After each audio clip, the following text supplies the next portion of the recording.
Good evening from Hofstra University in Hempstead, New York. I'm Candy Crowley from CNN's State of the Union. We are here for the second presidential debate at Town Hall, sponsored by the Commission on Presidential Debates. The Gallup organization chose 82 uncommitted voters from the New York area. Their questions will drive the night. My goal is to give the conversation direction and to ensure questions get answered. The questions are known to me and my team only. Neither the commission nor the candidates have seen them. I hope to get to as many questions as possible, and because I am the optimistic sort, I'm sure the candidates will oblige by keeping their answers concise and on point. Each candidate has as much as 2 minutes to respond to a common question, and there will be a 2-minute follow-up. The audience here in the hall has agreed to be polite and attentive, no cheering or booing or outbursts of any sort. We will set aside that agreement just this once to welcome President Barack Obama and Governor Mitt Romney.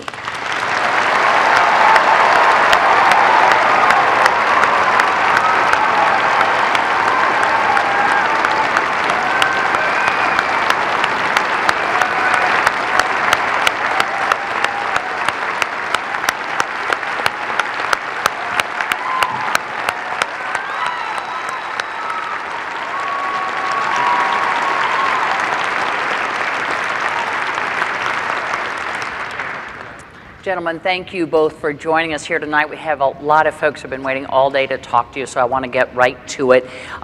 Governor Romney, as you know, you won the coin toss, so the first question will go to you. And I want to turn to a first-time voter, Jeremy Epstein, who has a question for you. Mr. President, Governor Romney, as a 20-year-old college student, all I hear from professors, neighbors, and others is that when I graduate, I will have little chance to get employment. What can you say to reassure me, but more importantly, my parents, that I will be able to sufficiently support myself after I graduate? Thank you, Jeremy. I appreciate your question, and thank you for being here this evening, and to all of those from Nassau County here that have come, thank you for your time. Thank you to Hofstra University and to Candy Crowley for organizing and leading this event. Thank you, Mr. President, also for being part of this debate. Your question is one that's being asked by college kids all over this country. I was in Pennsylvania with someone who just graduated. This was in Philadelphia, and she said, I've got my degree, I can't find a job. I've got 3 part-time jobs. They're just barely enough to pay for my food and pay for an apartment. I can't begin to pay back my student loans. So what we have to do is 2 things. We have to make sure that we make it easier for kids to afford college, and also make sure that when they get out of college, there's a job. When I was governor of Massachusetts, to get a high school degree, you had to pass an exam. If you graduated in the top quarter of your class, we gave you a John and Abigail Adams scholarship, 4 years tuition free to the college of your choice in Massachusetts. It's a public institution.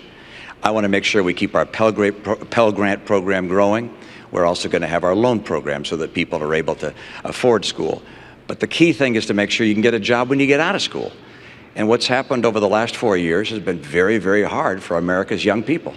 I want you to be able to get a job. I know what it takes to get this economy going.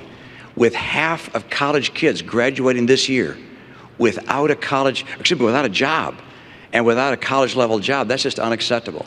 And likewise, you've got more and more debt on your back. So more debt and less jobs. I'm going to change that. I know what it takes to create good jobs again.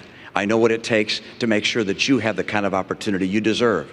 And kids across this country are going to recognize we're bringing back an economy. It's not going to be like the last 4 years. The middle class has been crushed over the last 4 years, and jobs have been too scarce.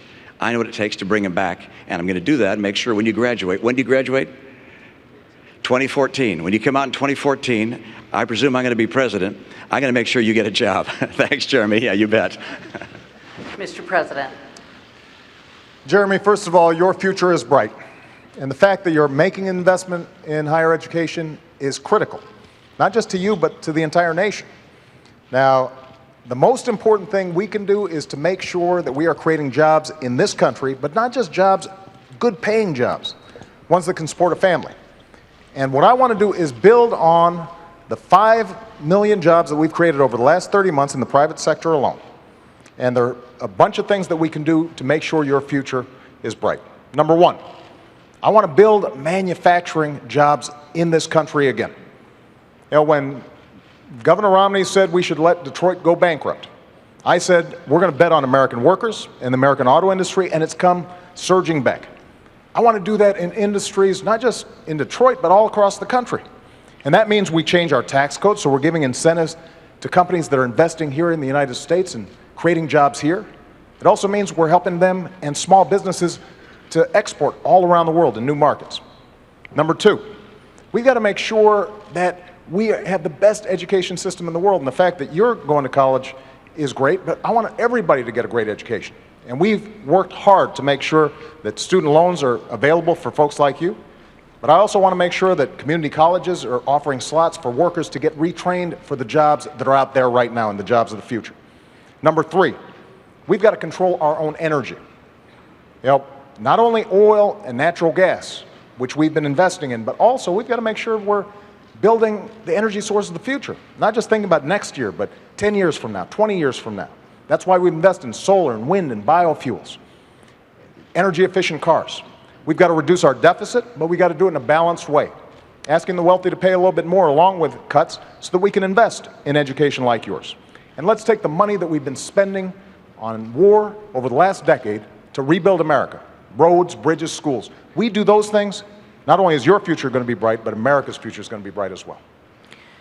Let me ask you for a more immediate answer, beginning with Mr. Romney. Just quickly, what can you do? We're looking at a situation where 40% of the unemployed have been unemployed for 6 months or more.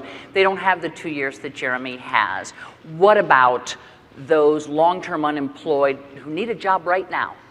Well, what you're seeing in this country is 23 million people struggling to find a job. And a lot of them, as you say, Candy, have been out of work for a long, long, long time. The president's policies have been exercised over the last 4 years, and they haven't put Americans back to work.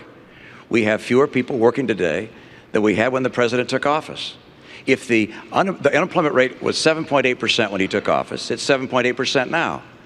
But if you calculated that unemployment rate, taking back the people who dropped out of the workforce, it would be 10.7%.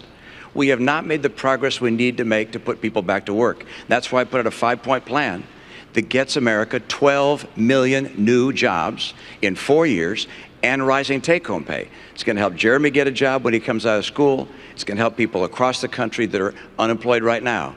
And one thing that the president said, which I want to make sure that we understand, he said that I said we should take Detroit bankrupt. And that's right. My plan was to have the company go through bankruptcy like 7-Eleven did at Macy's and at Continental Airlines and come out stronger. And I know he keeps saying, you wanted to take Detroit bankrupt.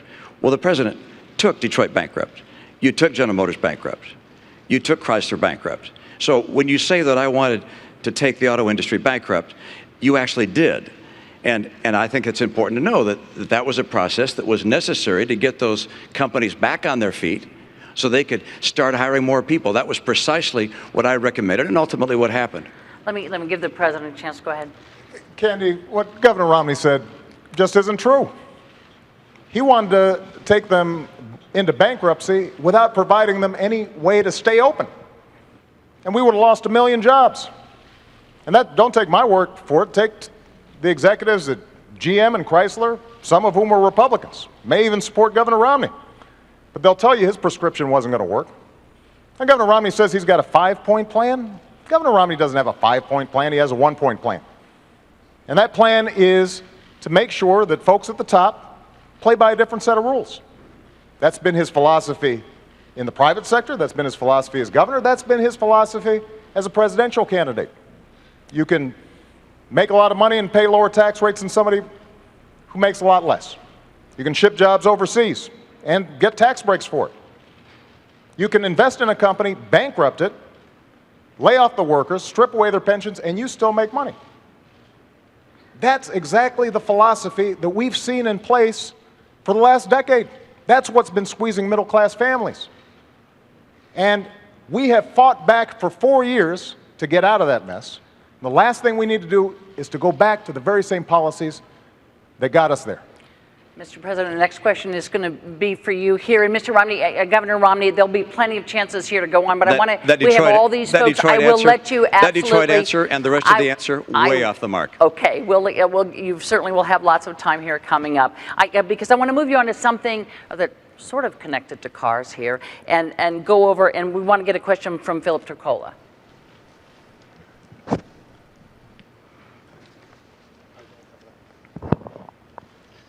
Your Energy Secretary, Stephen Chu, has now been on record 3 times stating it's not policy of his department to help lower gas prices. Do you agree with Secretary Chu that this is not the job of the Energy Department? The most important thing we can do is to make sure we control our own energy. So here's what I've done since I've been president. We have increased oil production to the highest levels in 16 years. Natural gas production is the highest it's been in decades. We have seen increases in coal production and coal employment. But what I've also said is we can't just produce traditional sources of energy, we've also got to look to the future. That's why we doubled fuel efficiency standards on cars. That means that in the middle of the next decade, any car you buy, you're going to end up going twice as far on a gallon of gas. That's why we've doubled clean energy production like wind and solar and biofuels. And all these things have contributed to us lowering our oil imports to the lowest levels in 16 years. Now, I want to build on that. And that means, yes, we still continue to open up new areas for drilling. We continue to make it a priority for us to go after natural gas. We've got potentially 600,000 jobs and 100 years worth of energy right beneath our feet with natural gas. And we can do it in an environmentally sound way. But we've also got to continue to figure out how we have efficient energy, because ultimately that's how we're going to reduce demand, and that's what's going to keep gas prices lower. Now, Governor Romney will say he's got an all-of-the-above plan, but basically his plan is to let the oil companies write the energy policies. So he's got the oil and gas part, but he doesn't have the clean energy part. And if we are only thinking about tomorrow or the next day and not thinking about 10 years from now, we're not going to control our own economic future. Because China, Germany, they're making these investments. And I'm not going to cede those jobs of the future to those countries. I expect those new energy sources to be built right here in the United States. That's going to help Jeremy get a job. It's also going to make sure that you're not paying as much for gas. Governor, on the subject of gas prices. Well, let's look at the president's policies, all right, as opposed to the rhetoric, because we've had 4 years of policies being played out. And the president's right in terms of the additional oil production, but none of it came on federal land. As a matter of fact, oil production is down 14% this year on federal land, and gas production is down 9%. Why? Because the president cut in half the number of licenses and permits for drilling on federal lands and in federal waters. So where'd the increase come from? Well, a lot of it came from the Bakken Range in North Dakota. What was his participation there?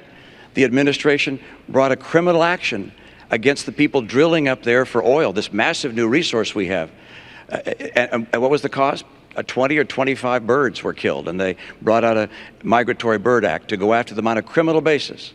Look, I want to make sure we use our oil, our coal, our gas, our nuclear, our renewables. I believe very much in our renewable capabilities. Ethanol, wind, solar will be an important part of our energy mix. But what we don't need is to have the president keeping us from taking advantage of oil, coal, and gas. This has not been Mr. Oil or Mr. Gas or Mr. Coal. Talk to the people that are working in those industries. I was in coal country. People grab my arms and say, please, save my job. The head of the EPA said, you can't build a coal plant. It's virtually impossible given our regulations. When the president ran for office, he said, if you build a coal plant, you can go ahead, but you'll go bankrupt. That's not the right course for America.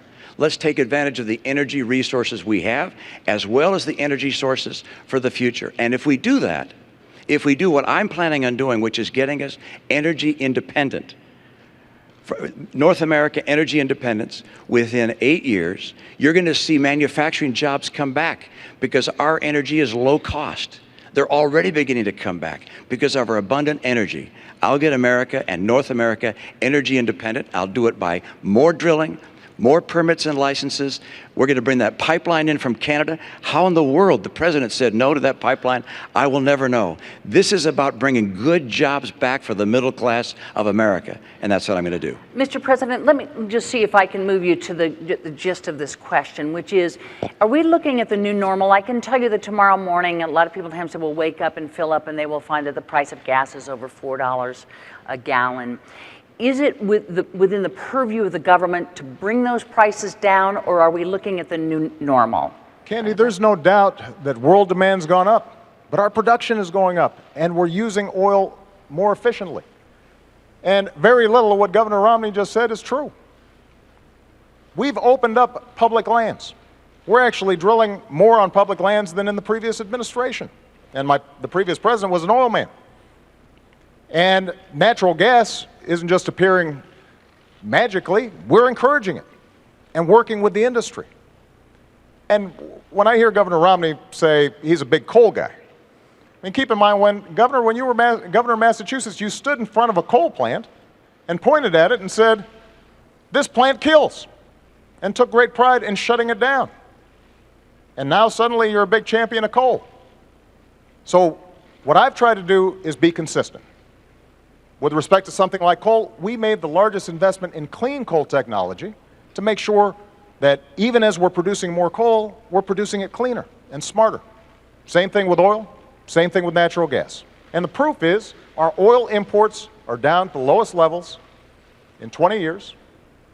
Oil production is up, natural gas production is up, and most importantly, we're also starting to build cars that are more efficient. And that's creating jobs. That means those cars can be exported because that's the demand around the world. And it also means that it'll save money in your pocketbook. That's the strategy you need on all of the above strategy, and that's what we're going to do in the next 4 years. But that's not what you've done in the last 4 years. That's the problem. Sure. In the last 4 years, you cut permits and licenses on federal land and federal waters in half. Not true, Governor Romney. So how much did you cut them by? Not true. By how much did you cut them by then? Governor, we have actually produced more oil. No. How much did you cut licenses and permits on federal land and federal waters? Governor Romney, here's what we did. There were a whole bunch of oil companies. I had a question, and the question was, how much did you cut them by? You want me to answer How much did you cut them by? I'm happy to answer the question. All right, and it is? Here's what happened. You had a whole bunch of oil companies who had leases on public lands that they weren't using. So what we said was, you can't just sit on this for 10, 20, 30 years, decide when you want to drill, when you want to produce, when it's most profitable for you. These are public lands. So if you want to drill on public lands, you use it or you lose it. Okay, now and so what we did was take away those leases, and we are now reletting them so that we can actually make a profit. And production on government lands is down. No, it isn't. Production on government land of oil is down 14%. Governor, and production what on you're gas saying is just down not true. 9%. It's just not true. It's absolutely true. Look, there's no question but that the people recognize that we have not produced more I'll give you oil your time. and gas on federal lands and in federal waters. And coal production is not up. Coal jobs are not up. I was just at a coal facility where some 1,200 people lost their jobs. The right course for America is to have a true all-of-the-above policy. I don't think anyone really believes that you're a person who's going to be pushing for oil and gas and coal. You'll get your chance in a moment. I'm still speaking. Well, And the answer is, I don't believe people think that's the case, because that wasn't a question. Okay. That was a statement. I don't think the American people believe that. I will fight for oil, coal, and natural gas. And the proof of whether a strategy is working or not is what the price is that you're paying at the pump. If you're paying less than you paid a year or two ago, why then the strategy is working. But you're paying more. When the president took office, the price of gasoline here in Nassau County was about $1.86 a gallon. Now it's $4 a gallon. Price of electricity is up. If the president's energy policies are working, you're going to see the cost of energy come down. I will fight to create more energy in this country to get America energy secure. And part of that is bringing in a pipeline of oil from Canada, taking advantage of the oil and coal we have here, drilling offshore in Alaska, drilling offshore in Virginia where the people want it. Those things will get us the energy we need. Mr. President, could you address, because we did finally get to gas prices here, could you address what the governor said, which is if your energy policy was working, the price of gasoline would not be $4 a gallon well, here. think about what the governor just said. He said, when I took office, the price of gasoline was $1.80, $1.86. Why is that? Because the economy was on the verge of collapse. Because we were about to go through the worst recession since the Great Depression, as a consequence of some of the same policies that Governor Romney is now promoting. So it's conceivable that Governor Romney could bring down gas prices, because with his policies, we might be back in that same mess. What I want to do is to create an economy that is strong, and at the same time produce energy. And with respect to this pipeline that Governor Romney keeps on talking about, we've built enough pipeline to wrap around the entire earth once. So I'm all for pipelines, I'm all for oil production. What I'm not for is us ignoring the other half of the equation. So for example, on wind energy, when Governor Romney says these are imaginary jobs, when you've got thousands of people right now in Iowa, right now in Colorado, who are working, creating wind power with good paying manufacturing jobs. And the Republican senator in Iowa is all for it, providing tax credits to help this work. And Governor Romney says, I'm opposed. I'd get rid of it.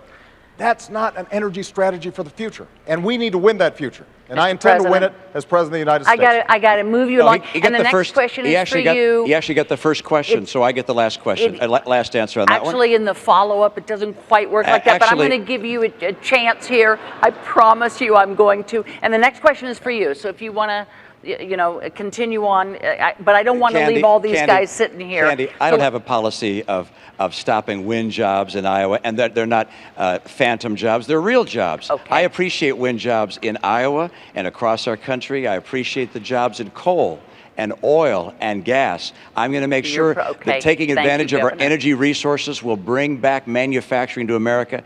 We're going to get through a very aggressive energy policy, 3.5 million more jobs in this country. It's critical to our future. Candy, it's We're going to move you along to taxes. I'm used to being interrupted. All right, we're going to move you both along to taxes over here, and all these folks that have been waiting. Governor, this question is for you. It comes from Mary Polano, sorry. Governor Romney, you have stated that if you're elected president, you would plan to reduce the tax rates for all the tax brackets, and that you would work with the Congress to eliminate some deductions in order to make up for the loss in revenue. Concerning these various deductions, the mortgage deduction, the charitable deductions, the child tax credit, and also the, what's that other credit? I forgot. You're doing great. Oh, I remember. The education credits, which are important to me because I have children in college. What would be your position on those things, which are important to the middle class? Thank you very much. And let me tell you, you're absolutely right about part of that, which is I want to bring the rates down. I want to simplify the tax code, and I want to get middle-income taxpayers to have lower taxes. And the reason I want middle-income taxpayers to have lower taxes is because middle-income taxpayers have been buried over the past 4 years.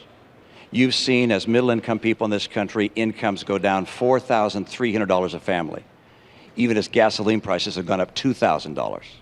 Health insurance premiums up $2,500. Food prices up.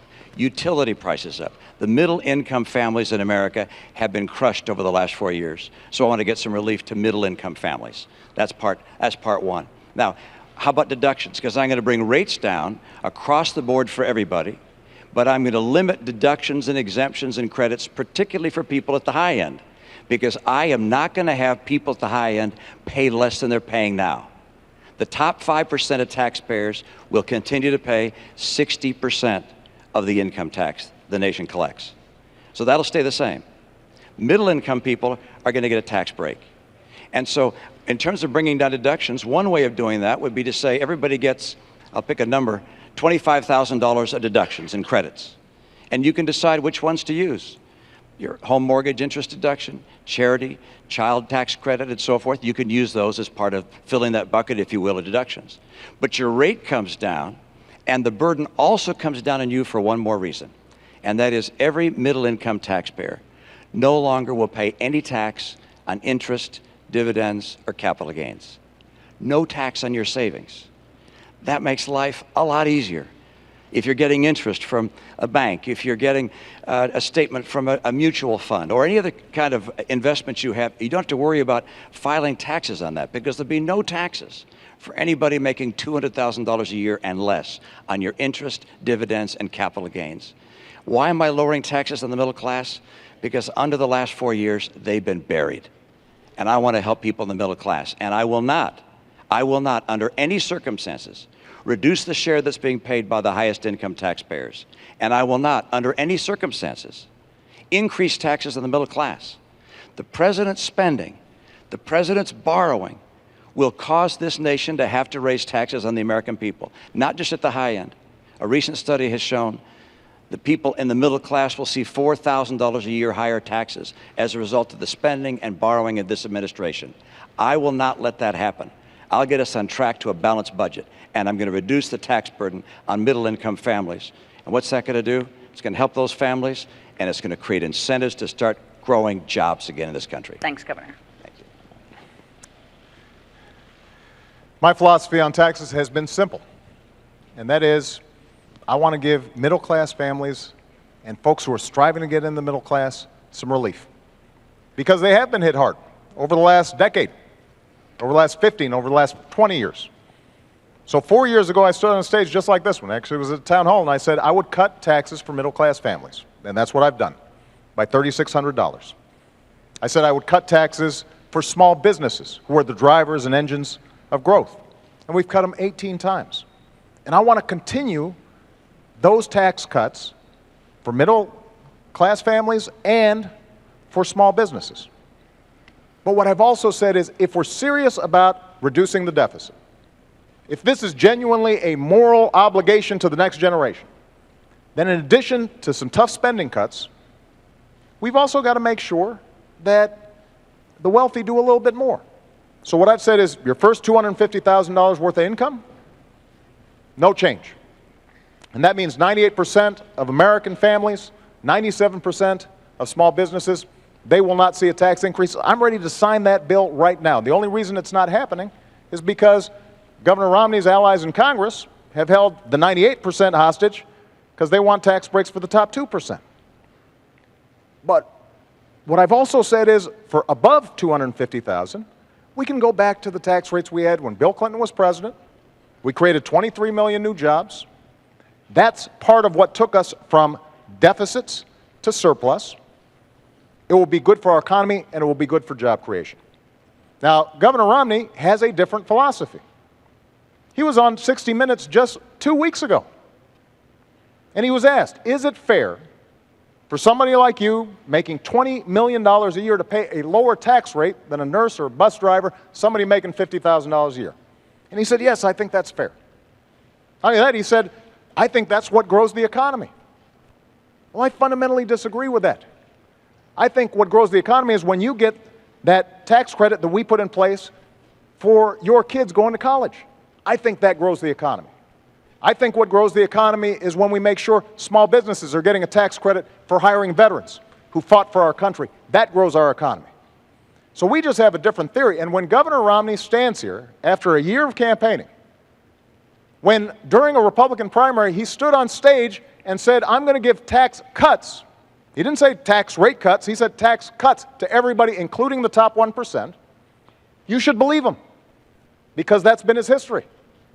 And that's exactly the kind of top-down economics that is not going to work if we want a strong middle class and an economy that's thriving for everybody. Governor Romney, I'm sure you've got a reply there. You're absolutely right. You heard what I said about my tax plan. The top 5% will continue to pay 60% as they do today. I'm not looking to cut taxes for wealthy people. I am looking to cut taxes for middle-income people. And why do I want to bring rates down and at the same time lower exemptions and deductions, particularly for people at the high end? Because if you bring rates down, it makes it easier for small business to keep more of their capital and hire people. And for me, this is about jobs. I want to get America's economy going again. 54% of America's workers work in businesses that are taxed as individuals. So when you bring those rates down, those small businesses are able to keep more money and hire more people. For me, I look at what's happened in the last 4 years and say, this has been a disappointment. We can do better than this. We don't have to settle for how many months? 43 months with unemployment above 8%. 23 million Americans struggling to find a good job right now. There are 3.5 million more women living in poverty today than when the president took office.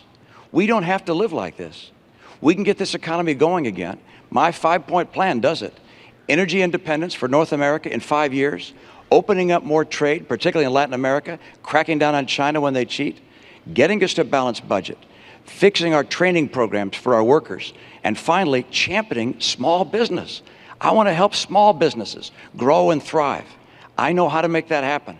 I spent my life in the private sector. I know why jobs come and why they go. And they're going now because of the policies of this administration. Governor, let me ask the president something about what you just said. The governor says that he is not going to allow the top 5%, I believe is what he said, to have a tax cut, that it will all even out, that what he wants to do is give that tax cut to the middle class. Settled? No, it's not settled. Look, the cost of lowering rates for everybody across the board, 20%, along with what he also wants to do in terms of eliminating the estate tax, along what he wants to do in terms of corporates, changes in the tax code, it costs about $5 trillion. Governor Romney then also wants to spend $2 trillion on additional military programs, even though the military is not asking for them. That's $7 trillion. He also wants to continue the Bush tax cuts for the wealthiest Americans. That's another $1 trillion. That's $8 trillion. Now, what he says is he's going to make sure that this doesn't add to the deficit, and he's going to cut middle-class taxes. But when he's asked, how are you going to do it, which deductions, which loopholes are you going to close, he can't tell you. The fact that he only has to pay 14% on his taxes when a lot of you are paying much higher, he's already taken that off the board. Capital gains are going to continue to be at a low rate, so we're not going to get money that way. We haven't heard from the governor any specifics beyond Big Bird and eliminating funding for Planned Parenthood in terms of how he pays for that. Now, Governor Romney was a very successful investor. If somebody came to you, Governor, with a plan that said, here, I want to spend $7 or $8 trillion, and we're going to pay for it, but we can't tell you until maybe after the election how we're going to do it, you wouldn't have taken such a sketchy deal. And neither should you, the American people, because the math doesn't add up. And what's at stake here is one of two things. Either, Candy, this blows up the deficit, because keep in mind, this is just to pay for the additional spending that he's talking about. $7, $8 trillion, that's before we even get to the deficit we already have. Or alternatively, it's got to be paid for not only by closing deductions for wealthy individuals, that'll pay for about 4% reduction in tax rates. You're going to be paying for it. You'll lose some deductions. And you can't buy this sales pitch. Nobody who's looked at it that's serious actually believes it adds up. Mr. President, let me get the governor in on this. And Governor, before we get into a vast array of who says what study says what, if it shouldn't add up, if somehow when you get in there isn't enough tax revenue coming in, if somehow the numbers don't add up, would you be willing to look again at a 20%? Well, of course they add up. I was someone who ran businesses for 25 years and balanced the budget. I ran the Olympics and balanced the budget. I ran the state of Massachusetts as a governor, to the extent any governor does, and balanced the budget all 4 years. When we're talking about math that doesn't add up, how about $4 trillion of deficits over the last 4 years? $5 trillion. That's math that doesn't add up. We have a president talking about someone's plan in a way that's completely foreign to what my real plan is. And then we have his own record, which is we have 4 consecutive years where he said when he was running for office he would cut the deficit in half. Instead, he's doubled it.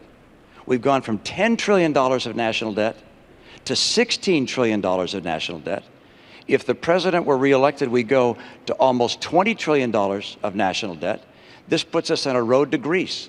I know what it takes to balance budgets. I've done it my entire life. So for instance, when he says, yours is a $5 trillion cut, Well, no, it's not, because I'm offsetting some of the reductions with holding down some of the deductions. And Governor, I gotta actually, I need to have you both hang up. I understand the stakes here. I understand both of you, but I will get run out of town if I don't allow you, Mr. President, I just described to you precisely how I do it with a single number that people can put, and they can put their deductions and credits into that bucket. Mr. President, we're keeping track, I promise you. And Mr. President, the next question is for you, so stay standing. And it's Catherine Fenton who has a question for you. In what new ways do you intend to rectify the inequalities in the workplace, specifically regarding females making only 72% of what their male counterparts earn? Well, Catherine, this is a great question. And, you know, I was raised by a single mom who had to put herself through school while looking after 2 kids. And she worked hard every day and made a lot of sacrifices to make sure we got everything we needed. My grandmother, she started off as a secretary in a bank. She never got a college education, even though she was smart as a whip. And she worked her way up to become a vice president of a local bank, but she hit the glass ceiling. She trained people who would end up becoming her bosses during the course of her career. She didn't complain. That's not what you did in that generation. And this is one of the reasons why the first bill I signed was something called the Lilly Ledbetter Bill. And this is named after this amazing woman who had been doing the same job as a man for years, found out that she was getting paid less, and the Supreme Court said that she couldn't bring suit because she should have found out about it earlier. She had no way of finding out about it. So we fixed that. And that's an example of the kind of advocacy that we need, because women are increasingly the breadwinners in the family. This is not just a women's issue. This is a family issue. There's a middle-class issue. And that's why we've got to fight for it.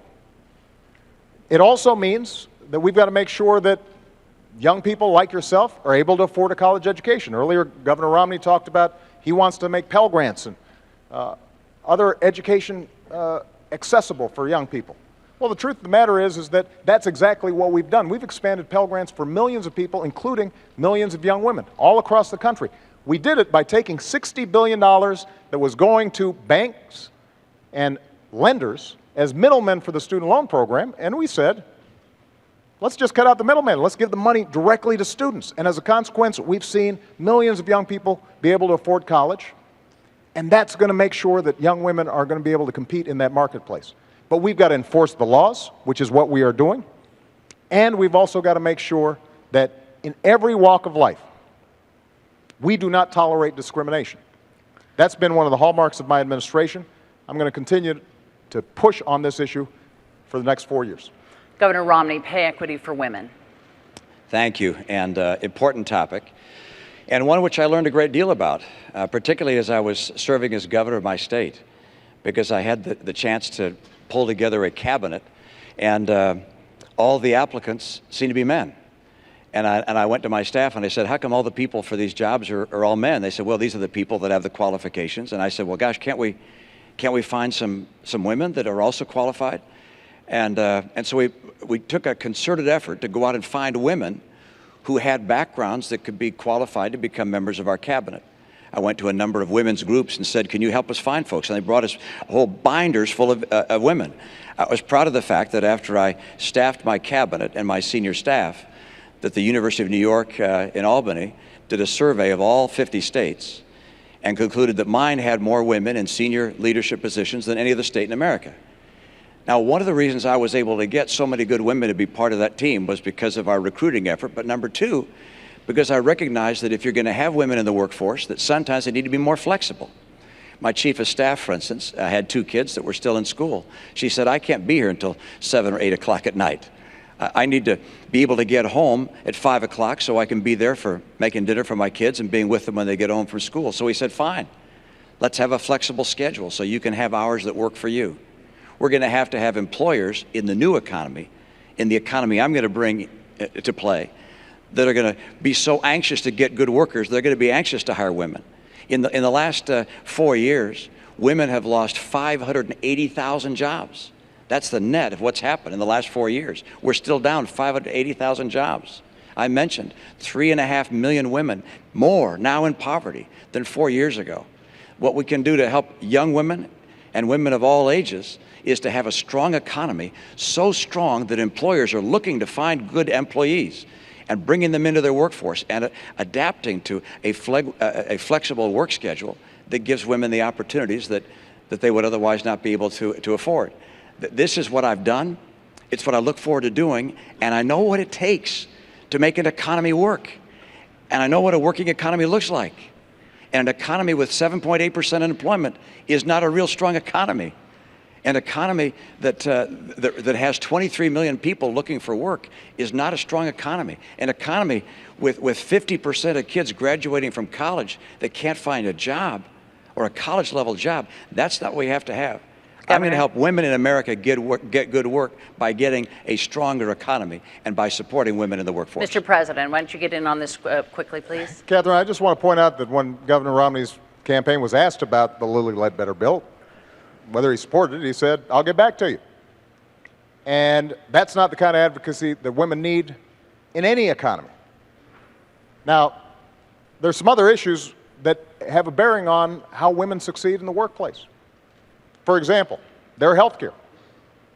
Now, a major difference in this campaign is that Governor Romney feels comfortable having politicians in Washington decide the health care choices that women are making.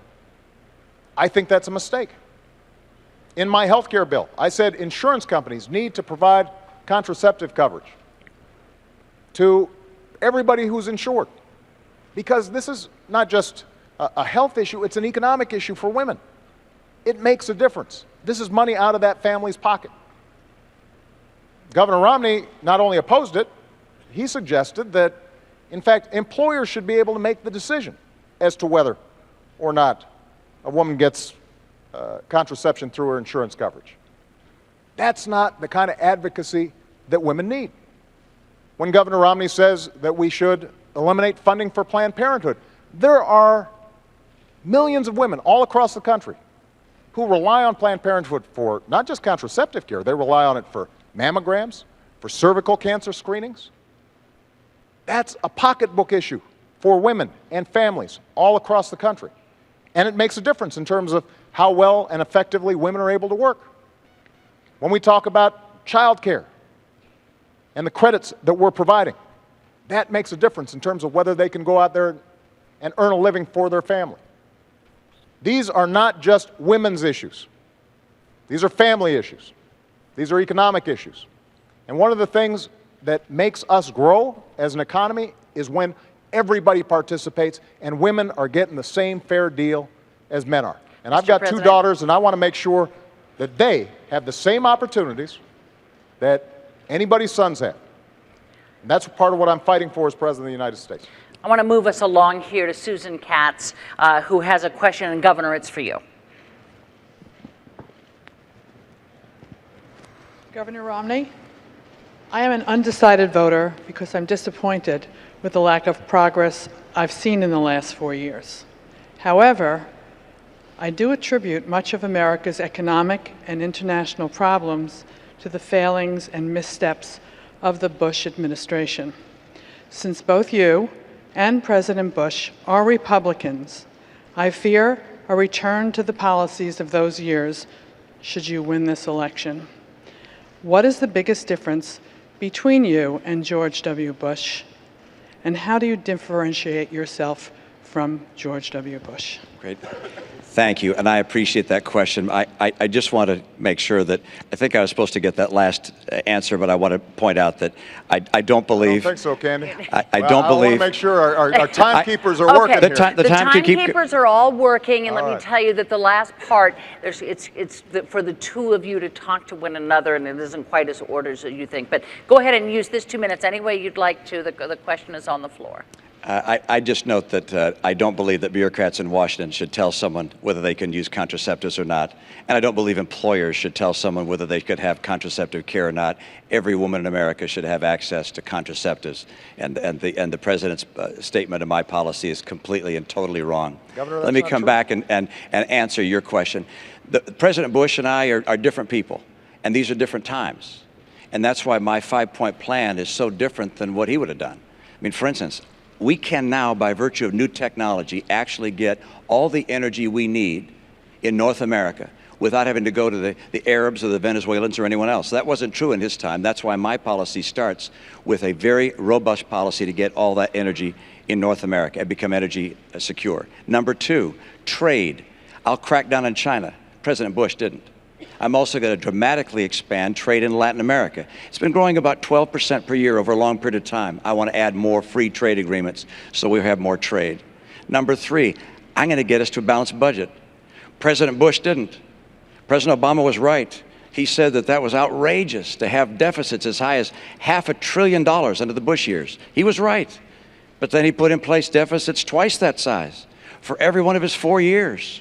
And his forecast for the next 4 years is more deficits, almost that large. So that's the next area I'm different than President Bush. And then let's take the last one, championing small business. Our party has been focused on big business too long.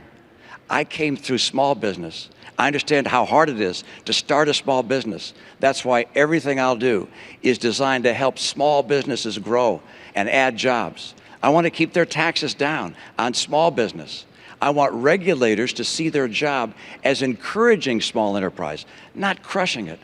And the thing I find most troubling about Obamacare, well, it's a long list, but one of the things I find most troubling is that when you go out and talk to small businesses and ask them what they think about it, they tell you it keeps them from hiring more people. My priority is jobs. I know how to make that happen. And President Bush had a very different path for a very different time. My path is designed in getting small businesses to grow and hire people. Thanks, Governor. Mr. President. Well,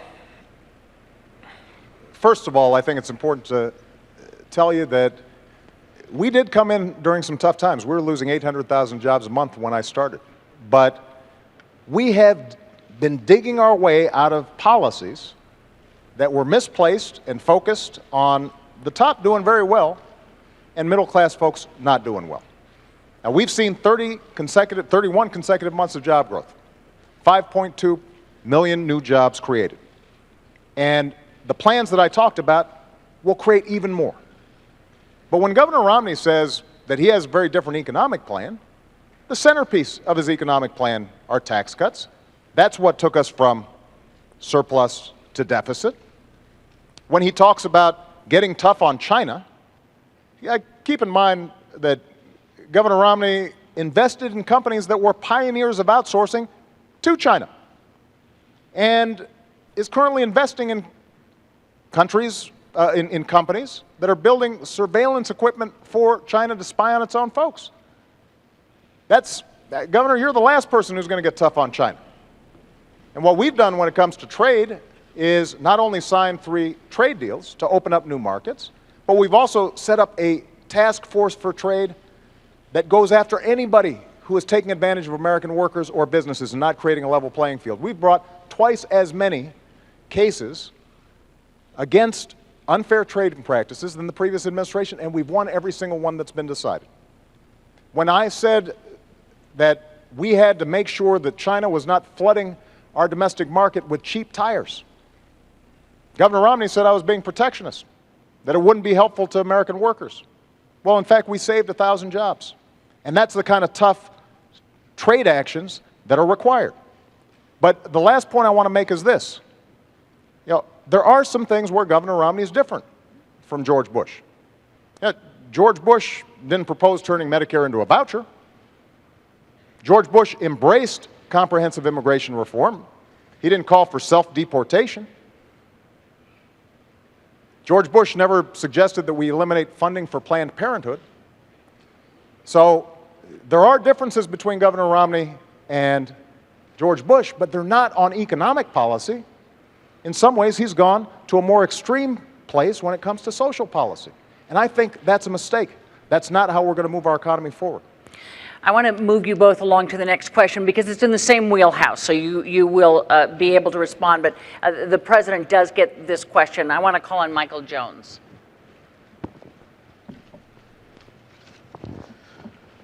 Mr. President, I voted for you in 2008.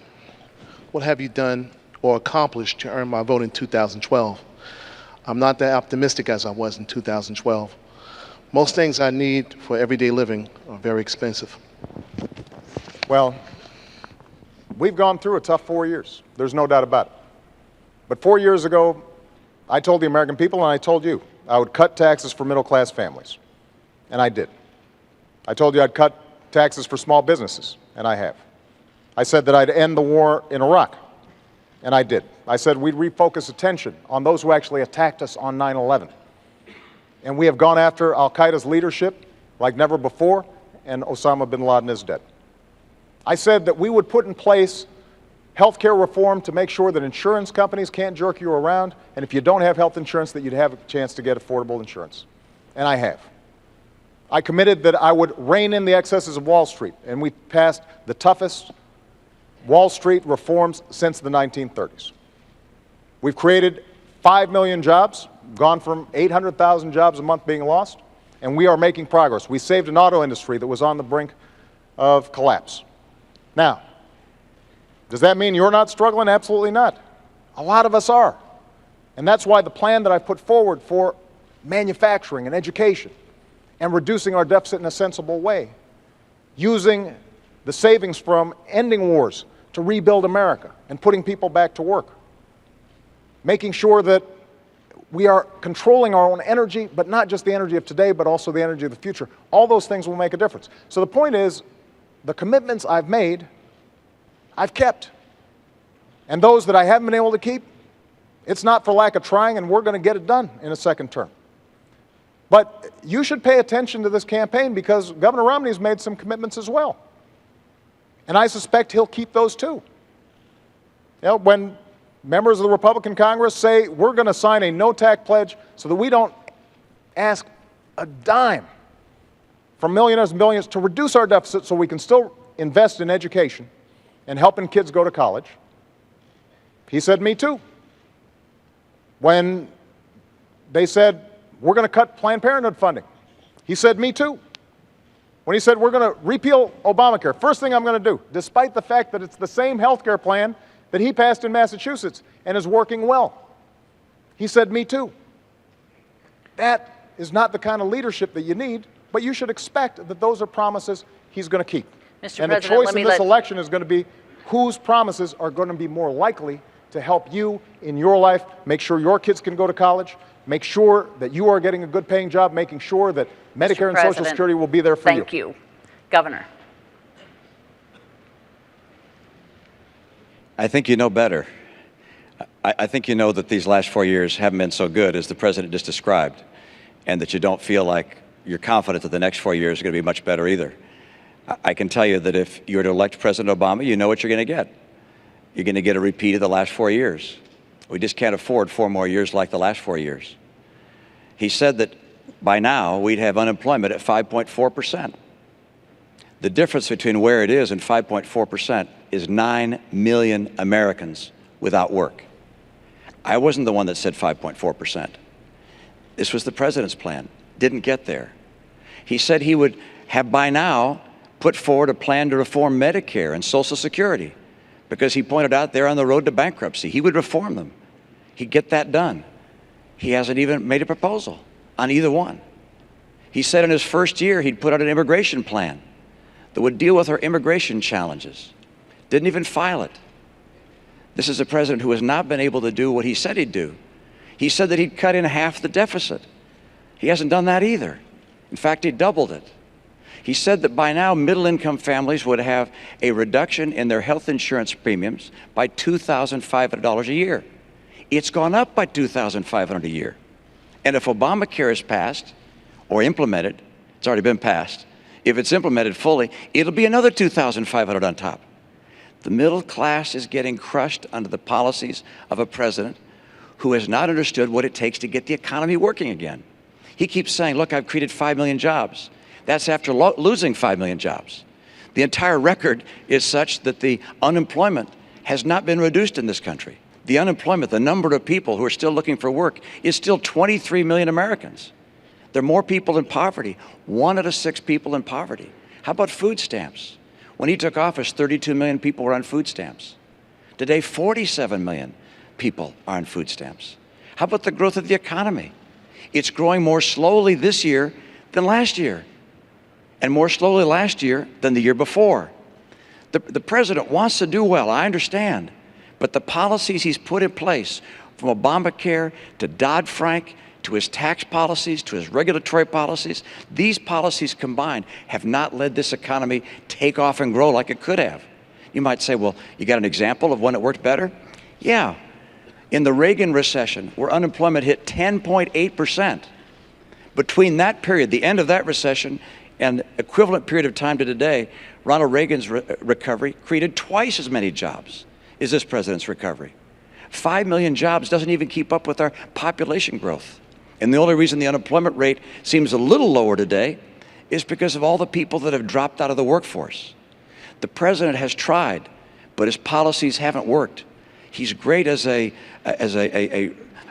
speaker and describing his plans and his vision. That's wonderful, except we have a record to look at. And that record shows he just hasn't been able to cut the deficit, to put in place reforms for Medicare and Social Security, to preserve them, to get us the rising incomes we need.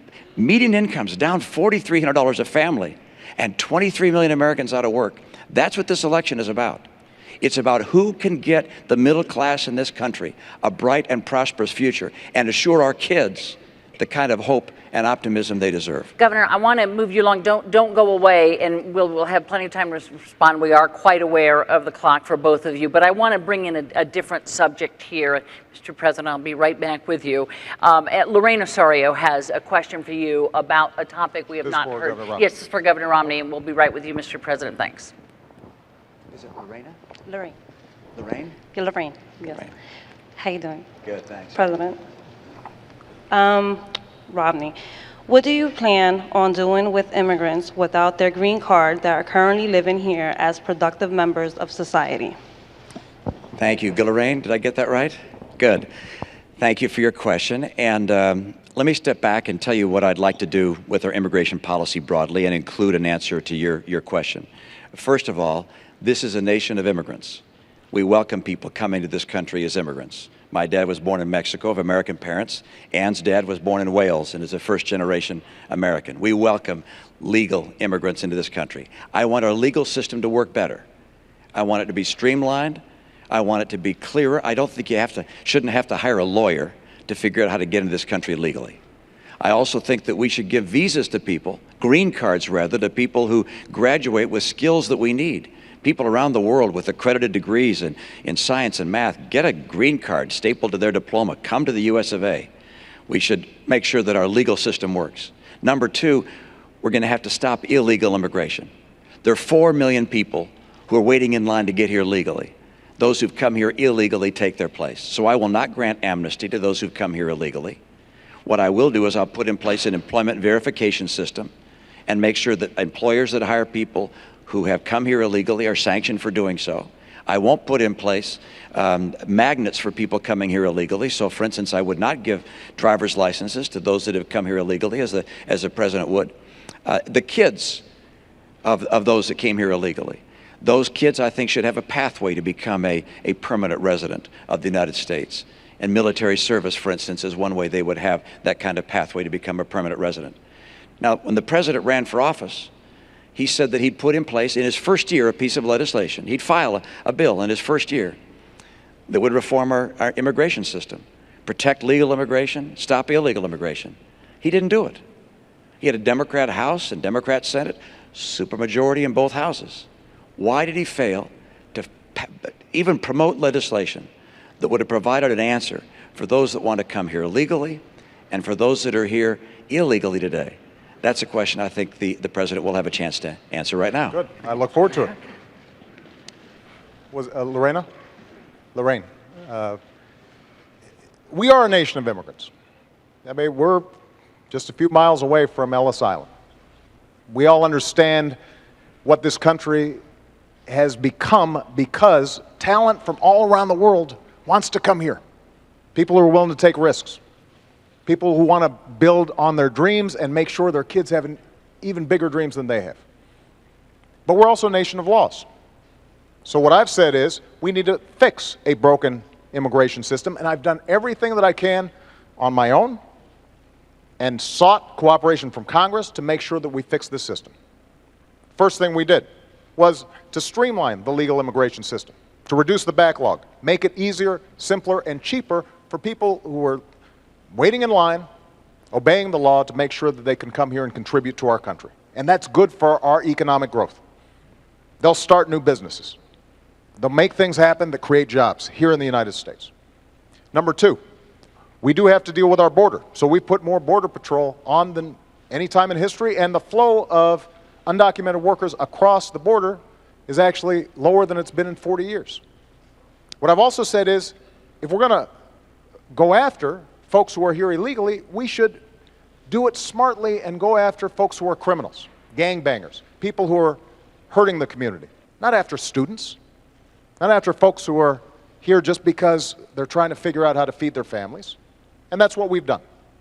And what I've also said is, for young people who come here, brought here oftentimes by their parents, have gone to school here, pledged allegiance to the flag, think of this as their country, understand themselves as Americans in every way except having papers, then we should make sure that we give them a pathway to citizenship. And that's what I've done administratively. Now, Governor Romney just said that he wants to help those young people too, but during the Republican primary, he said, I will veto the DREAM Act that would allow these young people to have access. His main strategy during the Republican primary was to say, we're going to encourage self-deportation, making life so miserable on folks that they'll leave. He called the Arizona law a model for the nation. Part of the Arizona law said that law enforcement officers could stop folks because they suspected maybe they looked like they might be undocumented workers and check their papers. And you know what? If my daughter or yours looks to somebody like they're not a citizen, I don't want to empower somebody like that. So we can fix this system in a comprehensive way. And when Governor Romney says the challenge is, well, Obama didn't try, that's not true. I sat down with Democrats and Republicans at the beginning of my term, and I said, let's fix this system, including senators previously who had supported it on the Republican side. But it's very hard for Republicans in Congress to support comprehensive immigration reform if their standard bearer has said that this is not something I'm interested in supporting. Let me get the governor in here, Mr. President. Let's speak to, if you could, Governor, the idea of self-deportation. Let me go back and speak to the points that the president made, and let's get them correct. I did not say that the Arizona law was a model for the nation in that aspect. I said that the E-Verify portion of the Arizona law, which is the portion of the law which says that employers could be able to determine whether someone is here illegally or not illegally, that was a model for the nation. That's number one. Number two, I asked the president a question I think Hispanics and immigrants all over the nation have asked. He was asked this on Univision the other day. Why, when you said you'd file legislation in your first year, didn't you do it? And he didn't answer. He doesn't answer that question. He said the standard bearer wasn't for it. I'm glad you thought I was a standard bearer 4 years ago, but I wasn't. 4 years ago, you said in your first year you would file legislation. In his first year, I was licking my wounds from having been beaten by John McCain. All right, I was not the standard bearer. My view is that this president should have honored his promise to do as he said. Now, let me mention one other thing, and that is self-deportation says let people make their own choice. What I was saying is we're not going to round up 12 million people, undocumented, illegals, and take them out of the nation. Instead, let people make their own choice. And if they find that they can't get the benefits here that they want, and they can't find the job they want, then they'll make a decision to go a place where they have better opportunities. But I'm not in favor of rounding up people and taking them out of this country. I am in favor, as the president has said, and I agree with him, which is that if people have committed crimes, we got to get them out of this country. Let me mention something else the President said. It was a moment ago, and I didn't get a chance to, when he was describing Chinese investments and so forth. Candy, hold on a second. Mr. President, I'm still speaking. I'm sorry. Mr. President, why don't you let me finish? I'm going to Go ahead continue. and finish, I'm going to Governor continue. Romney. Governor Romney, if you could make it short. See all these people? They've been waiting for you. Could you Just make going to it make a short? point. And then- Any investments I have over the last 8 years have been managed by a blind trust. And I understand they do include investments outside the United States, including in Chinese companies. Mr. President, have you looked at your pension? Have you looked at your pension? I've got to say. Mr. President, have you looked at your pension? You know, I don't look at my pension. It's not as big as yours, so it doesn't take as long. Let me give you some. Let me give you some advice. I don't check it that often. Let me give you some advice. Look at your pension. You also have investments in Chinese companies. You also have investments outside the United States. You also have investments through a Cayman's trust. And we're sort of way off topic Mr. here, President, Governor Romney. We're a little off topic here. Completely off the immigration. I thought we were talking about immigration. And we were I came back to what you spoke about I do want to make sure If I could have you sit down, Governor Romney, thank you. I do want to make sure that we just understand something. Governor Romney says he wasn't referring to Arizona as a model for the nation. His top advisor on immigration is the guy who designed the Arizona law, the entirety of it. Not e-verify, the whole thing. That's his policy. And it's a bad policy. And it won't help us grow. Look, when we think about immigration, we have to understand there are folks all around the world who still see America as the land of promise. And they provide us energy, and they provide us innovation, and they start companies like Intel and Google, and we want to encourage that. Now, we've got to make sure that we do it in a smart way, in a comprehensive way, and we make the legal system better. But when we make this into a divisive political issue, and when we don't have bipartisan support, I can deliver, Governor, a whole bunch of Democrats to get comprehensive immigration reform done, and I'll get it done. First year. We have not seen Mr. President, let me move you on serious here, about this please. issue at all. Mr. And it's President, time for them to get serious on it. This don't used to go be a away, bipartisan though. issue. Right. Don't go away because I'm here. I want you to talk to Carrie Lotka, who wants to switch a topic for us. Okay. Hi, Karen. Good evening, Mr. President. I'm sorry, what's your name? It's Carrie Latka. Great to see you. This question actually comes from a brain trust of my friends at Global Telecom Supply in Mineola yesterday. We were sitting around talking about Libya, and we were reading and became aware of reports that the State Department refused extra security for our embassy in Benghazi, Libya, prior to the attacks that killed 4 Americans. Who was it that denied enhanced security, and why? Well, let me first of all talk about our diplomats, because they serve all around the world and do an incredible job in a very dangerous situation. And these aren't just representatives of the United States, they're my representatives. I send them there, oftentimes into harm's way. I know these folks, and I know their families. So nobody's more concerned about their safety and security than I am. So as soon as we found out that the Benghazi consulate was being overrun, I was on the phone with my national security team, and I gave them 3 instructions. Number 1, beef up our security and procedures, not just in Libya, but in every embassy and consulate in the region. Number 2, investigate exactly what happened, regardless of where the facts lead us, to make sure that folks are held accountable and it doesn't happen again. And number 3, we are going to find out who did this, and we're going to hunt them down. Because one of the things that I've said throughout my presidency is, when folks mess with Americans, we go after them. Now, Governor Romney had a very different response.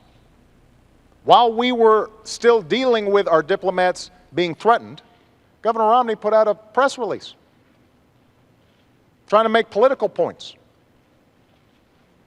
And that's not how a commander-in-chief operates. You don't turn national security into a political issue. Certainly not right when it's happening. And not everybody agrees with some of the decisions I've made. But when it comes to our national security, I mean what I say. I said I'd end the war in Libya, in Iraq, and I did. I said that we'd go after al-Qaeda and bin Laden. We have. I said we'd transition out of Afghanistan and start making sure that Afghans are responsible for their own security. That's what I'm doing. And when it comes to this issue, when I say that we are going to find out exactly what happened, everybody will be held accountable, and I am ultimately responsible for what's taking place there because these are my folks, and I'm the one who has to greet those coffins when they come home. You know that I mean what I say. Mr. President, I got to move us along. Governor? Thank you, Carrie, for your question. It's an important one. And I think the President just said correctly that the buck does stop at his desk, and he takes responsibility for the failure in providing those security resources, and those terrible things may well happen from time to time. I feel very deeply sympathetic for the families of those who lost loved ones. And today there's a memorial service for one of those that was lost in this tragedy. We think of their families and care for them deeply. There were other issues associated with this tragedy. There were many days that passed before we knew whether this was a spontaneous demonstration or actually whether it was a terrorist attack. And there was no demonstration involved. It was a terrorist attack. And it took a long time for that to be told to the American people. Whether there was some misleading or instead whether we just didn't know what happened, I think you have to ask yourself, why didn't we know 5 days later when the ambassador to the United Nations went on TV to say that this was a demonstration? How could we have not known? But I find more troubling than this, that on the day following the assassination of a United States ambassador, the first time that's happened since 1979, when we have 4 Americans killed there, when apparently we didn't know what happened, that the President, the day after that happened, flies to Las Vegas for a political fundraiser, then the next day to Colorado for another event, another political event. I think these actions taken by a president and a leader have symbolic significance, and perhaps even material significance, in that you'd hope that during that time we could call in the people who were actually eyewitnesses. We've read their accounts now about what happened. It was very clear this was not a demonstration. This was an attack by terrorists. And this calls into question the president's whole policy in the Middle East. Look what's happening in Syria, in Egypt, now in Libya. Consider the distance between ourselves and Israel. The president said that he was going to put daylight between us and Israel. We have Iran 4 years closer to a nuclear bomb. Syria is not just the tragedy of 30,000 civilians being killed by a military, but also a strategically significant player for America. The president's policies throughout the Middle East began with an apology tour and pursue a strategy of leading from behind. And this strategy is unraveling before our very eyes. Because we're closing in, I want to still get a lot of people in. I want to ask you something, Mr. President, and then have the governor just quickly. Your Secretary of State, as I'm sure you know, has said that she takes full responsibility for the attack on the diplomatic mission in Benghazi. Does the buck stop with your Secretary of State as far as what went on here? No. Secretary Clinton has done an extraordinary job, but she works for me. I'm the president, and I'm always responsible. And that's why nobody's more interested in finding out exactly what happened than I did. The day after the attack, Governor, I stood in the Rose Garden and I told the American people and the world that we were going to find out exactly what happened, that this was an act of terror, and I also said that we're going to hunt down those who committed this crime. And then a few days later, I was there greeting the caskets coming into Andrews Air Force Base and grieving with the families. And the suggestion that anybody in my team, whether the Secretary of State, our UN ambassador, anybody on my team would play politics or mislead when we've lost 4 of our own, Governor, is offensive. That's not what we do. That's not what I do as president. That's not what I do as commander-in-chief. Governor, if you want to reply just quickly to this, please. I certainly do. I think it's interesting. The president just said something which is that on the day after the attack, he went to the Rose Garden and said that this was an act of terror. That's what I said. You said in the Rose Garden, the day after the attack, it was an act of terror. It was not a spontaneous demonstration. Is that what you're saying? Please proceed, Governor. I want to make sure we get that for the record, because it took the president 14 days before he called the attack in Benghazi. an act of terror. Get the transcript. He did, in fact, sir. So let me call it an act of terror. Can you say that a little louder, Candy? He did call it an act of terror. It did as well take 2 weeks or so for the whole idea of there being a riot out there about this tape to come out. You're correct about that. The administration indicated that this was a reaction to a video and was a spontaneous reaction. They did. It took them a long time to say this was a terrorist act by a terrorist group.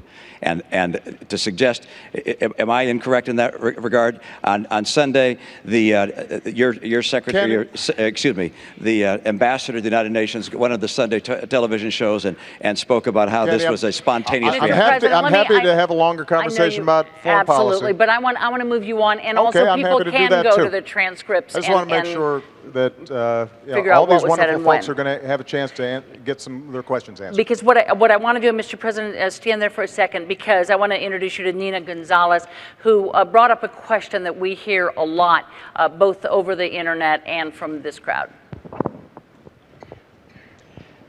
President Obama, during the Democratic National Convention in 2008, you stated you wanted to keep AK-47s out of the hands of criminals. What has your administration done or plan to do to limit the availability of assault weapons?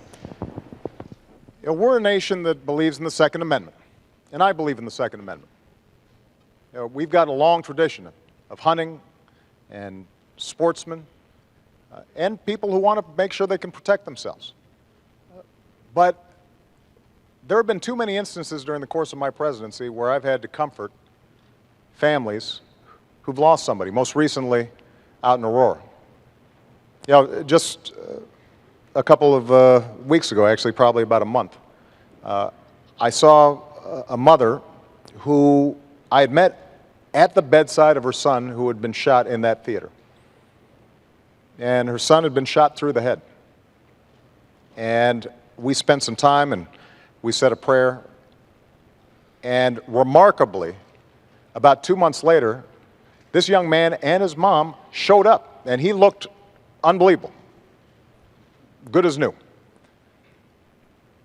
But there were a lot of families who didn't have that good fortune, and whose sons or daughters or husbands didn't survive.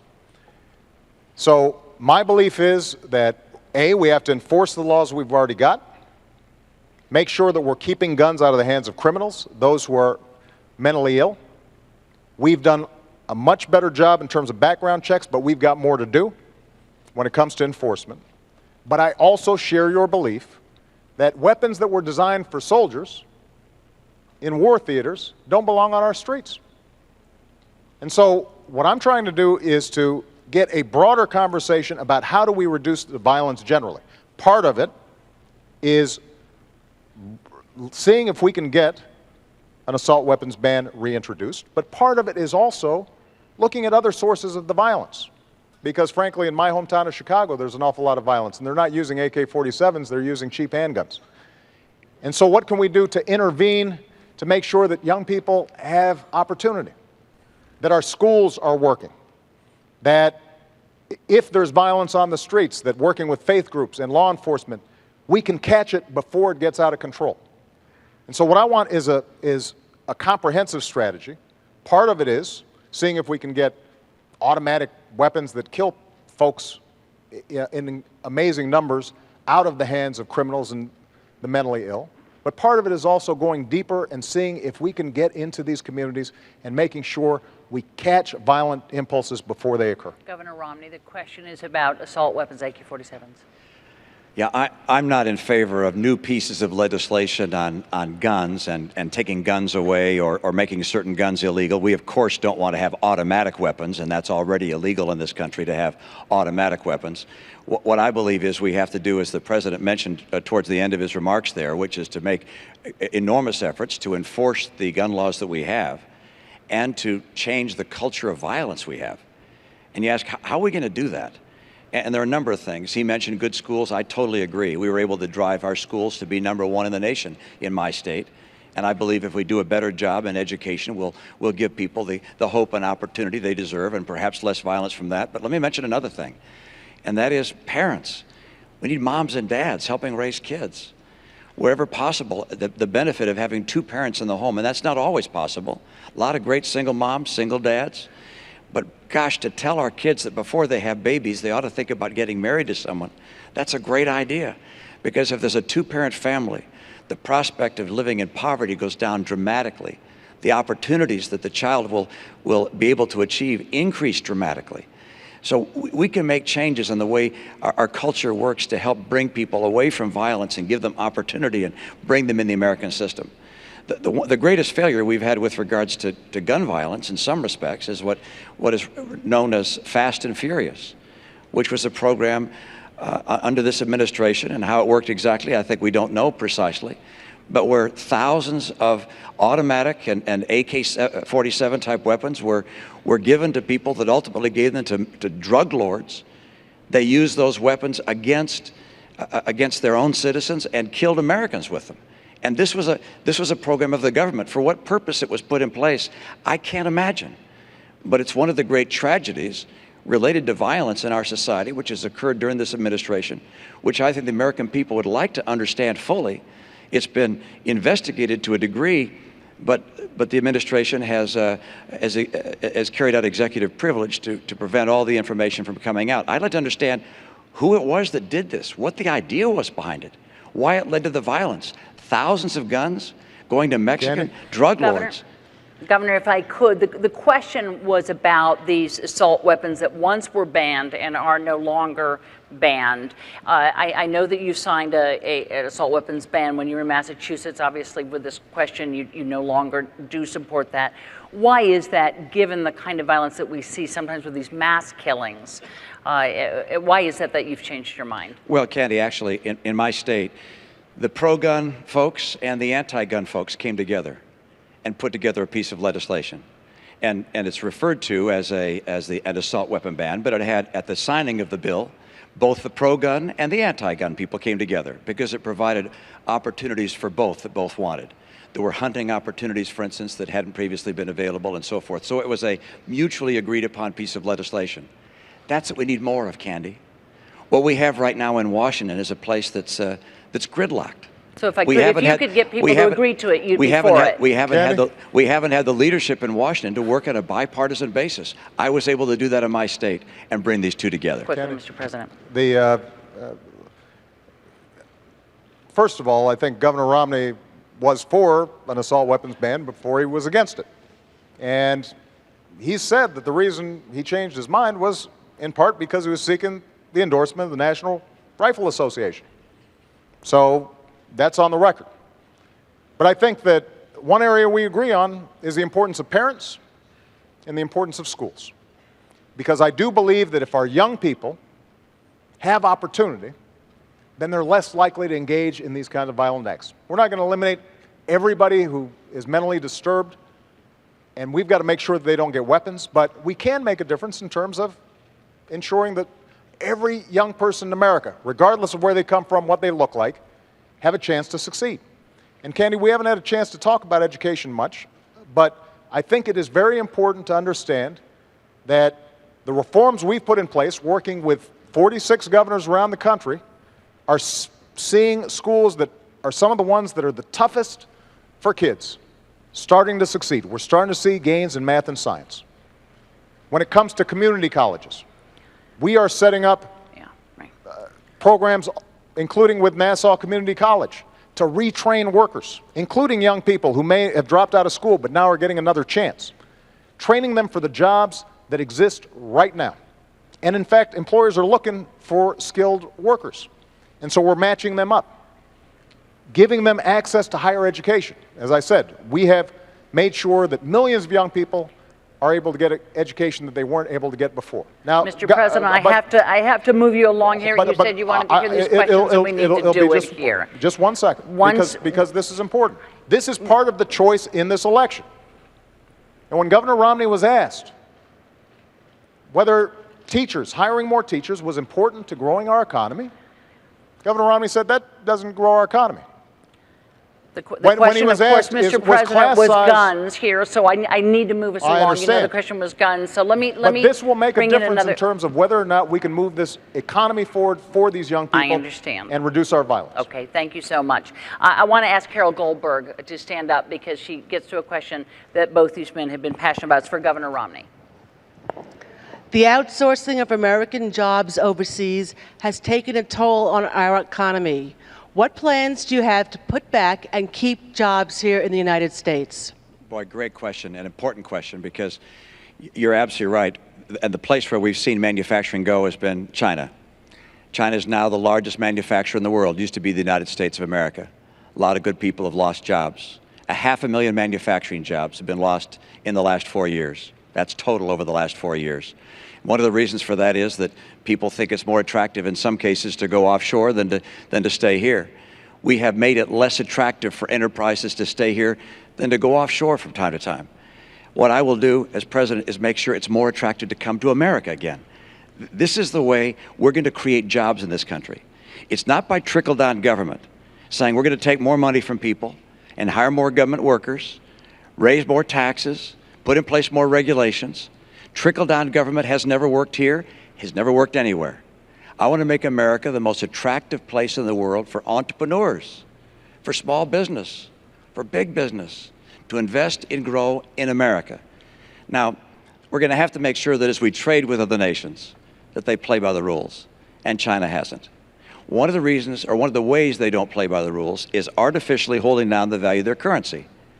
Because if they put their currency down low, that means their prices on their goods are low. And that makes them advantageous in the marketplace. We lose sales, and manufacturers here in the U.S. making the same products can't compete. China has been a currency manipulator for years and years and years. And the president has a regular opportunity to label them as a currency manipulator, but refuses to do so. On day one, I will label China a currency manipulator, which will allow me as president to be able to put in place, if necessary, tariffs where I believe that they are taking unfair advantage of our manufacturers. So we're going to make sure that people we trade with around the world play by the rules. But let me not just stop there. Don't forget, what's key to bringing back jobs here is not just finding someone else to punish. And I'm going to be strict with people who we trade with to make sure they follow the law and play by the rules. But it's also to make America the most attractive place in the world for businesses of all kinds. That's why I want to bring down the tax rates on small employers, big employers. So they want to be here. Canada's tax rate on companies is now 15%. Ours is 35%. So if you're starting a business, where would you rather start it? We have to be competitive if we're going to create more jobs here. Regulations have quadrupled. The rate of regulations quadrupled under this president. I talk to small businesses across the country. They say, we feel like we're under attack from our own government. I want to make sure that regulators see their job as encouraging small business, not crushing it. And there's no question but that Obamacare has been an extraordinary deterrent to enterprises of all kinds hiring people. My priority is making sure that we get more people hired. If we have more people hired, if we get back manufacturing jobs, if we get back all kinds of jobs into this country, then you're going to see rising incomes again. The reason incomes are down is because unemployment is so high. I know what it takes to get this to happen, and my plan will do that, and one part of it is to make sure that we keep China playing by the rules. Mr. President, 2 minutes here because we are then going to go to our last question. Okay. We need to create jobs here. And both Governor Romney and I agree, actually, that we should lower our corporate tax rate. It's too high. But there's a difference in terms of how we would do it. I want to close loopholes that allow companies to deduct expenses when they move to China, that allow them to profit offshore and not have to get taxed, so they have tax advantages offshore. All those changes in our tax code would make a difference. Now, Governor Romney actually wants to expand those tax breaks. One of his big ideas when it comes to corporate tax reform would be to say, if you invest overseas, you make profits overseas, you don't have to pay U.S. taxes. But of course, if you're a small business or a mom and pop business or a big business starting up here, you've got to pay even the reduced rate that Governor Romney's talking about. And it's estimated that that will create 800,000 new jobs. Problem is, they'll be in China or India or Germany. That's not the way we're going to create jobs here. The way we're going to create jobs here is not just to change our tax code, but also to double our exports. And we are on pace to double our exports. One of the commitments I made when I was president, that's creating tens of thousands of jobs all across the country. That's why we've kept on pushing trade deals, but trade deals that make sure that American workers and American businesses are getting a good deal. Now, Governor Romney talked about China, as I already indicated. In the private sector, Governor Romney's company invested in what were called pioneers of outsourcing. That's not my phrase. That's what reporters called it. And as far as currency manipulation, the currency's actually gone up 11% since I've been president because we have pushed them hard. And we've put unprecedented trade pressure on China. That's why exports have significantly increased under my presidency. That's going to help to create jobs here. Mr. President, we have a really short time for a quick discussion here. iPad, the Macs, the iPhones, they are all manufactured in China. One of the major reasons is labor is so much cheaper here. How do you convince a great American company to bring that manufacturing back here? The answer is very straightforward. We can compete with anyone in the world as long as the playing field is level. China's been cheating over the years. One, by holding down the value of their currency. Number two, by stealing our intellectual property, our designs, our patents, our technology. There's even an Apple store in China that's a counterfeit Apple store, selling counterfeit goods. They hack into our computers. We will have to have people play on a fair basis. That's number one. Number two, we have to make America the most attractive place for entrepreneurs, for people who want to expand a business. That's what brings jobs in. The president's characterization of my tax plan is completely false. Let me tell you. Let me go to the president here because we really are running out of time. And the question is, can we ever get, we can't get wages like that. It can't be sustained here. Candy, there's some jobs that are not going to come back because they're low-wage, low-skill jobs. I want high-wage, high-skill jobs. That's why we have to emphasize manufacturing. That's why we have to invest in advanced manufacturing. That's why we've got to make sure that we've got the best science and research in the world. And when we talk about deficits, if we're adding to our deficit for tax cuts for folks who don't need them, and we're cutting investments in research and science that will create the next Apple, create the next new innovation that will sell products around the world, we will lose that race. If we're not training engineers to make sure that they are equipped here in this country, then companies won't come here. Those investments are what's going to help to make sure that we continue to lead this world economy, not just next year, but 10 years from now, 50 years from now, 100 years from now. Thanks, Mr. President. Government does not create jobs. Government does not create jobs. I want to introduce you to Barry Green because he's going to have the last question to you first. Barry? Oh, there's Barry. Hi, Barry. Hi, Governor. I think this is a tough question. Each of you, what do you believe is the biggest misperception that the American people have about you as a man and a candidate? Using specific examples, can you take this opportunity to debunk that misperception and set us straight? Thank you. And that's an opportunity for me, and I appreciate it. In the nature of a campaign, it seems that some campaigns are focused on attacking a person rather than prescribing their own future and the things they'd like to do. In the course of that, I think the president's campaign has tried to characterize me as someone who's very different than who I am. I care about 100% of the American people. I want 100% of the American people to have a bright and prosperous future. I care about our kids. I understand what it takes to make a bright and prosperous future for America again. I spent my life in the private sector, not in government. I'm a guy who wants to help with the experience I have, the American people. My passion probably flows from the fact that I believe in God, and I believe we're all children of the same God. I believe we have a responsibility to care for one another. I served as a missionary for my church. I served as a pastor in my congregation for about 10 years.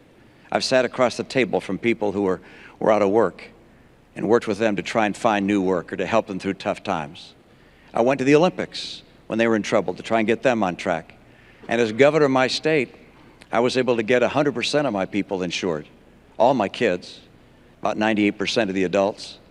Was able also to get our schools ranked #1 in the nation, so 100% of our kids that have a bright opportunity for a future. I understand that I can get this country on track again. We don't have to settle for what we're going through. We don't have to settle for gasoline at $4.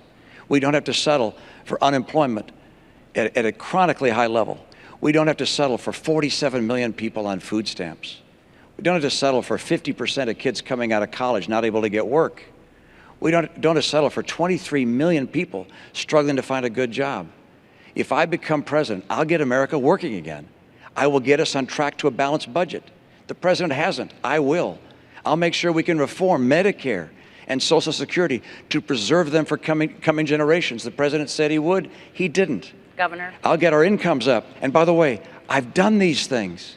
I served as governor and showed I could get them done. Mr. President, last 2 minutes belong to you.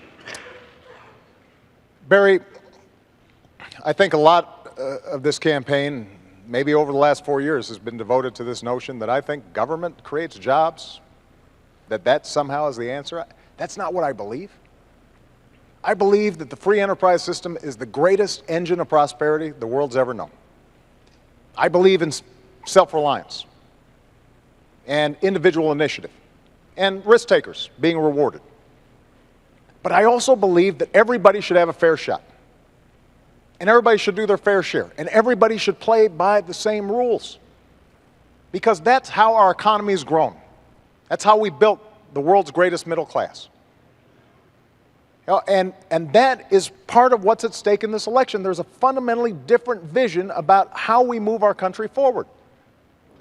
I believe Governor Romney is a good man, loves his family, cares about his faith.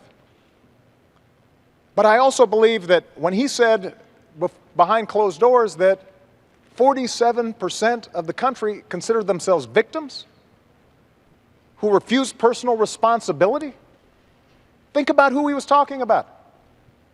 Folks on Social Security who've worked all their lives, veterans who've sacrificed for this country, students who are out there trying to hopefully advance their own dreams, but also this country's dreams. Soldiers who are overseas fighting for us right now. People who are working hard every day, paying payroll tax, gas taxes, but don't make enough income. And I want to fight for them. That's what I've been doing for the last 4 years, because if they succeed, I believe the country succeeds. And when my grandfather fought in World War II and he came back and he got a GI Bill and that allowed him to go to college, that wasn't a handout. That was something that advanced the entire country. And I want to make sure that the next generation has those same opportunities. That's why I'm asking for your vote, and that's why I'm asking for another 4 years.